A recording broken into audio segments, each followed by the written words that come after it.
খাস কলকাতার বুকে ব্যবসায়ীর ছেলেকে অপহরণের অভিযোগ উঠল। আর সেই অপহরণের পর মোটা টাকা মুক্তিপণ চাইতেই আর দেরি না করে পুলিশের দ্বারস্থ হন ওই ব্যবসায়ী। এরপর পুলিশের পরামর্শ মতোই টাকা নিয়ে ঘটনাস্থলে যান তিনি। এদিকে পুলিশও সাদা পোশাকে তাকে ফলো করতে শুরু করে। এরপর যেই মুক্তিপণের টাকা দিয়ে ছেলেকে ফেরত পান ওই ব্যবসায়ী, তখনই হাতে নাতে অপহরণকারীদের ধরে ফেলে পুলিশ। জানা যাচ্ছে ব্যবসায়িক শত্রুতার কারণে এই অপহরণের ঘটনা। অপহরণকারীদের মধ্যে 4 জনকে গ্রেফতার করেছে পুলিশ। জানা গিয়েছে কলকাতার প্রগতি ময়দান থানা এলাকায় দিলীপ কুমার নামে এক ব্যবসায়ীর ছেলেকে বাড়ি থেকে অপহরণ করা হয় 2রা ফেব্রুয়ারি। অভিযোগকারী দিলীপ কুমার জানান, সঞ্জয় রজক নামে এক ব্যবসায়ী আরও কয়েকজনকে সঙ্গে নিয়ে তার বাড়িতে আসেন। এরপর বাড়ির সদস্যদের সঙ্গে কথা কাটাকাটির পর ওই ব্যবসায়ীর 19 বছরের ছেলেকে অপহরণ করে নিয়ে যায়। ওই ব্যবসায়ীর কাছে ফোন আসে 1.5 লক্ষ টাকা মুক্তিপণ চেয়ে। জানানো হয় ছেলেকে ফিরে পেতে হলে হাওড়া এসে ওই টাকা দিয়ে ছেলেকে ছাড়িয়ে নিয়ে যেতে হবে। তারপরই প্রগতি ময়দান থানায় অপহরণের অভিযোগ দায়ের করেন দিলীপ কুমার নামে ওই ব্যবসায়ী। এই বিষয়ে বিস্তারিত ঠিক কি ঘটেছিল, পুলিশ কি পদক্ষেপ করেছে, কি হয়েছিল, আমাদের প্রতিনিধি রাজেশ সাহা কি প্রতিবেদন তুলে ধরেছেন এই সম্পর্কে শুনবো এবার। ফের শহর কলকাতায় ব্যবসায়ী পুত্রকে অপহরণের অভিযোগ। এবার অভিযোগ উঠল প্রগতি ময়দান থানা এলাকা থেকে এক ব্যবসায়ী পুত্রকে গাড়িতে করে তুলে নিয়ে যাওয়ার অভিযোগ ওঠে এবং সেই অভিযোগ দায়ের হয় প্রগতি ময়দান থানায়।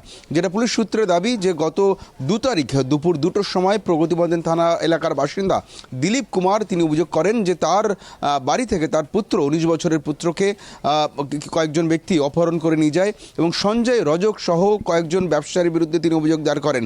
যেটা তার অভিযোগ ছিল যে দুপুর 2টো নাগাদ তার বাড়িতে এই সঞ্জয় রজক সহ বেশ কয়েকজন ব্যবসায়ী তার বাড়িতে আসেন এবং তার পরিবারের সদস্যদের অকথ্য ভাষায় গালিগালাজ করার পর, তাদেরকে অপমান করার পর এবং তার ছেলেকে একটি সিলভার কালারের একটি গাড়িতে করে তাকে তুলে নিয়ে যাওয়া হয়, অপহরণ করে নিয়ে যাওয়া হয় এবং তার বাড়িতে ঝামেলার পরেই তার ছেলেকে 19 বছরের ছেলেকে তুলে নিয়ে যাওয়া হয় বলপূর্বক। এমনটা অভিযোগ জানান দিলীপ কুমার নামক বছর 40-এর এক ব্যক্তি। তিনি প্রগতি ময়দান থানায় তিনি অভিযোগ জানান এবং সেই অভিযোগ পাওয়ার পর সেই ব্যক্তি, অভিযোগকারী ব্যক্তি পুলিশকে আরও জানান যে এই ঘটনার পর তার ছেলের মোবাইলের হোয়াটসঅ্যাপ থেকে একটি ভিডিও এসেছে, যে ভিডিওতে সে তার বাবাকে জানিয়েছে যে তাকে ওই অভিযুক্ত ব্যক্তিরা দূরে কোথাও গাড়ি করে নিয়ে চলে যাচ্ছে এবং তাকে অপহরণ করা হচ্ছে। সেই গোটা বিষয়টি ভিডিওর মাধ্যমে নিজের বাবাকে জানায় অপহৃত পুত্র এবং তারপরেই কিন্তু তিনি প্রগতি ময়দান থানার দ্বারস্থ হন এবং যেটা তিনি আরও অভিযোগ করেন যে তার কাছে একটি র্যানসাম কল এসেছে, 1.5 লাখ টাকা মুক্তিপণ চেয়ে তার কাছে কল এসেছে এবং তাকে অভিযুক্ত ব্যক্তি সঞ্জয় রজক সহ বাকিরা জানিয়েছে যে অবিলম্বে 1.5 লক্ষ টাকা জোগাড় করে হাওড়াতে আসতে হবে। হাওড়াতে এসে সেই টাকা দিলে, মুক্তিপণ দিলে তবেই ছাড়া হবে তার অপহৃত পুত্রকে। এবং এই অভিযোগ জানানোর পরেই কিন্তু প্রগতি ময়দান থানার পুলিশের তরফে অবিলম্বে পদক্ষেপ করা হয়। তারা একটি পরিকল্পনা করেন, পুলিশ আধিকারিকরা সকলে মিলে একটি পরিকল্পনা করেন যে ওই ব্যক্তিকে, অর্থাৎ অভিযোগকারী ব্যক্তিকে মুক্তিপণ দিতে পাঠানো হবে এবং তার পেছনে পুলিশ তাদেরকে ফলো করে আসবে এবং এই বিষয়ে কিন্তু পুলিশের তরফে একটি পরিকল্পনা করা হয় এবং সেই ব্লু প্রিন্ট জানানো হয় অভিযোগকারী ব্যক্তিকে এবং তাকে নির্দেশ দেওয়া হয় যে 1.5 লক্ষ টাকা যে মুক্তিপণ চাওয়া হয়েছে সেই পণের টাকা নিয়ে যাতে তিনি হাওড়ার দিকে মুভ করেন এবং তার পেছনে কিন্তু আশেপাশে সামনে পেছনে সব জায়গায় থাকবেন প্রগতি ময়দান থানার আধিকারিকরা। এবং পুলিশ সূত্রে দাবি প্রগতি ময়দান থানার সমস্ত আধিকারিকদের নামিয়ে দেওয়া হয় এই রেস্কিউ অপারেশনে এবং একাধিক আধিকারিকরা আলাদা আলাদা দলে বিচ্ছিন্ন হয়ে তারা কিন্তু এই রেস্কিউ অপারেশনে নামেন এবং যখন অভিযোগকারী ব্যক্তি এই দিলীপ কুমার তিনি মুক্তিপণের টাকা নিয়ে যাচ্ছিলেন সেই সময় কিন্তু তার আশেপাশে সামনে পেছনের সমস্ত রাস্তায় কিন্তু সাদা পোশাকে ছড়িয়ে ছিলেন কলকাতা পুলিশের আধিকারিকরা এবং প্রগতি ময়দান থানার আধিকারিকরা এবং যে গাড়িতে করে যান সেই গাড়িকে ফলো করেন প্রগতি ময়দান থানার বেশ কয়েকটি দল এবং বাইকে এবং গাড়ি করে সমস্ত চারদিক থেকে কিন্তু তাকে ঘিরে সাদা পোশাকে গোটা বিষয়টি পর্যবেক্ষণ করছিলেন কলকাতা পুলিশের আধিকারিকরা। এরপরে হাওড়াতে পৌঁছানোর পর যে স্থানে তাদেরকে আসতে বলা হয় সেই স্থানে পৌঁছানোর পর ওই ব্যবসায়ী সঞ্জয় রজকের হাতে 1.5 লক্ষ টাকা মুক্তিপণ তুলে দেন এবং তার ছেলেকে, তার অপহৃত ছেলেকে সেই সময় এই যাদের অভিযুক্ত ব্যক্তিরা তারা কিন্তু সেই সময় মুক্তি দেন এবং যেই মুক্তি দিয়েছেন সেই সময় তার আশেপাশে গোটা কলকাতা পুলিশের যারা যারা আধিকারিক ছিলেন সে সময় প্রগতি ময়দান থানার আধিকারিক ছিলেন, তারা কিন্তু চারদিক থেকে ঘিরে ধরেন এবং যারা অভিযুক্ত তাদেরকে সেই সময় হাতে নাতে রেড হ্যান্ডেড তাদেরকে পাকড়াও করা হয়, গ্রেপ্তার করা হয়।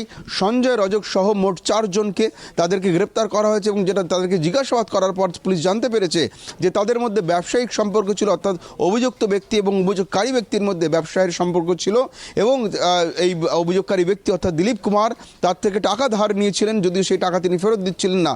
বহুবার বলার পরও টাকা ফেরত না দেওয়াতেই সেই আক্রোশ থেকেই তার সন্তানকে, তার 19 বছরের পুত্রকে তারা কিডন্যাপ করে নিয়ে যায়, অপহরণ করে নিয়ে যায়, যাতে সেই টাকা আদায় করা যায়। সেই জন্যই ভয় দেখানোর উদ্দেশ্য ছিল বলে কিন্তু পুলিশি জেরার মুখে জানিয়েছেন গ্রেপ্তার হওয়া 4 জন এবং তাদেরকে গ্রেপ্তার করার পর আদালতে পেশ করা হয় এবং প্রত্যেককে পুলিশ হেফাজতের নির্দেশ দেওয়া হয়েছে। পুলিশ আধিকারিকরা, প্রগতি ময়দান থানা পুলিশ তাদেরকে জিজ্ঞাসাবাদ করে জানার চেষ্টা করছে তাদের এর পেছনে আসল কি উদ্দেশ্য ছিল, অন্য কোনো মতলব ছিল কিনা, গোটা বিষয়টি জানার জন্য কিন্তু ধৃতদের জিজ্ঞাসাবাদ করা শুরু করেছে প্রগতি ময়দান থানা পুলিশ। খাস কলকাতার বুকে ঘটলো এই ধরনের একটা ঘটনা এবং কলকাতার বুকে এক ব্যবসায়ী ছেলেকে অপহরণের অভিযোগ উঠেছে। আর সেই অপহরণের পর মোটা টাকা মুক্তিপণ চাইতেই আর দেরি না করে পুলিশের দ্বারস্থ হন ওই ব্যবসায়ী। তারপর পুলিশের পরামর্শ মতোই টাকা নিয়ে ঘটনাস্থলে পৌঁছে যান তিনি। এদিকে পুলিশও সেই সময় ছিলেন একেবারে তককে তককে সাদা পোশাকে, তাকে ফলো করতে শুরু করে পুলিশ। তারপর যেই মুক্তিপণের টাকা দিয়ে ছেলেকে ফেরত পান ওই ব্যবসায়ী, তখনই একেবারে হাতে নাতে অপহরণকারীদের ধরে ফেলে পুলিশ। জানা গিয়েছে ব্যবসায়িক শত্রুতার কারণেই নাকি এই অপহরণের ঘটনা ঘটেছে। অপহরণকারীদের মধ্যে 4 জনকে গ্রেফতার করা হয়েছে। পুলিশ সূত্রে খবর, কলকাতা প্রগতি ময়দান থানা এলাকায় এই ঘটনা ঘটেছে। দিলীপ কুমার নামে এক ব্যবসায়ীর ছেলেকে বাড়ি থেকে অপহরণ করা হয়েছিল 2রা ফেব্রুয়ারি। অভিযোগকারী দিলীপ কুমার জানান, সঞ্জয় রজক নামে এক ব্যবসায়ী আরও কয়েকজনকে সঙ্গে নিয়ে তার বাড়িতে আসেন।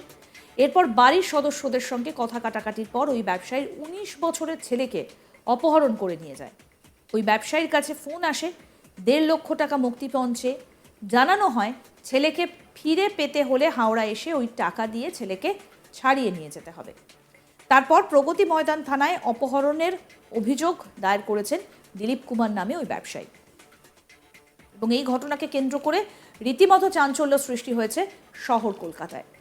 গত 2রা ফেব্রুয়ারি অর্থাৎ এই মাসেরই 2 তারিখ অপহরণ করা হয়েছিল ওই ব্যবসায়ীর পুত্রকে এবং খাস কলকাতার বুকে এই ধরনের একটা ঘটনা ঘটা, এক ব্যবসায়ীর ছেলেকে অপহরণের ঘটনা ঘটা ইতিমধ্যেই কিন্তু যথেষ্ট চাঞ্চল্য ছড়িয়েছে, অভিযোগ উঠছে।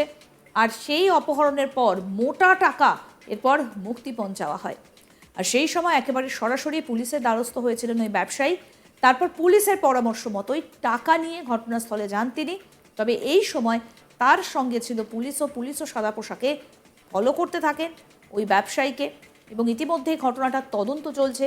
কী কারণে এই ঘটনা ঘটলো, এই ঘটনার সঙ্গে কারা জড়িত, অন্য কেউ এর পেছনে রয়েছে কিনা, ব্যবসায়িক শত্রুতা নাকি অন্য কোনো কারণ আছে, সমস্ত কিছুই কিন্তু খতিয়ে দেখা হচ্ছে।